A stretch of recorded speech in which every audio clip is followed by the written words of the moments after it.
தன்னிறைவு வேளாண்மை. இவ்வாறு என்பவர் 2 ஏக்கர் அளவுள்ள துண்டு நிலங்களில் வேளாண்மை செய்து வந்தார். அந்த நிலத்தில் ஒவ்வொரு முறையும் தனது குடும்பத்திற்கு தேவையான தானியங்கள், பருப்பு வகைகள், காய்கறிகளை மட்டுமே பயிரிட்டு வந்தார்.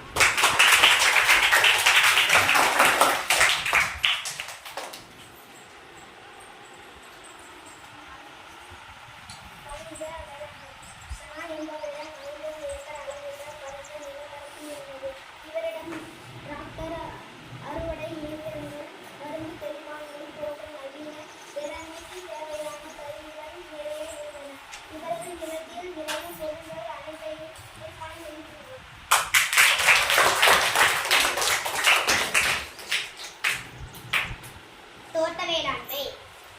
மதீனா நீலகிரியில் வசித்து வருகிறார். அவருக்கு அங்கு ஒரு தேயிலை தோட்டம் உள்ளது.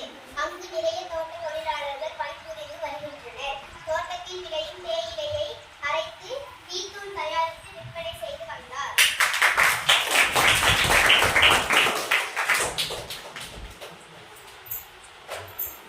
கலப்பு வேளாண்மை. ஜோசப் என்பவரிடம் 20 ஏக்கர் நிலம் இருக்கிறது.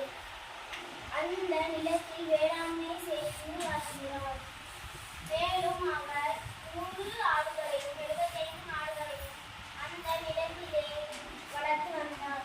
இதனால் அவருக்கு வேளாண்மை மூலமாகவும் கால்நடைகள் மூலமாகவும் வருமானம் வந்தது.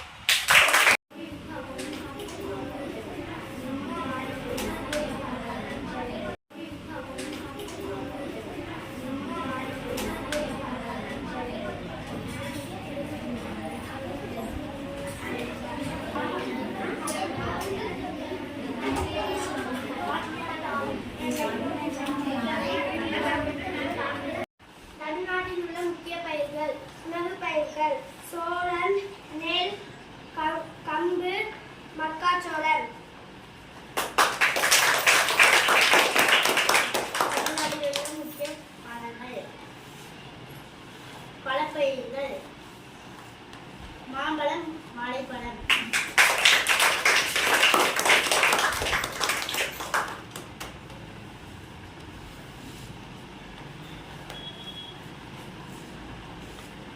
பணப்பயிர்கள்: எள், கரும்பு, நிலக்கடலை, பருத்தி, தேங்காய், காபி, தேயிலை, ரப்பர்.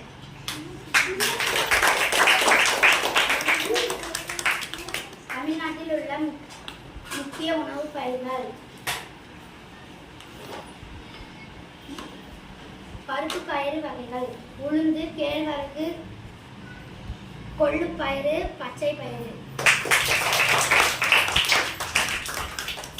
தமிழ்நாட்டில் உள்ள முக்கிய பூக்கள்: சாமந்தி, மல்லிகை, ரோஜா, செவ்வந்தி.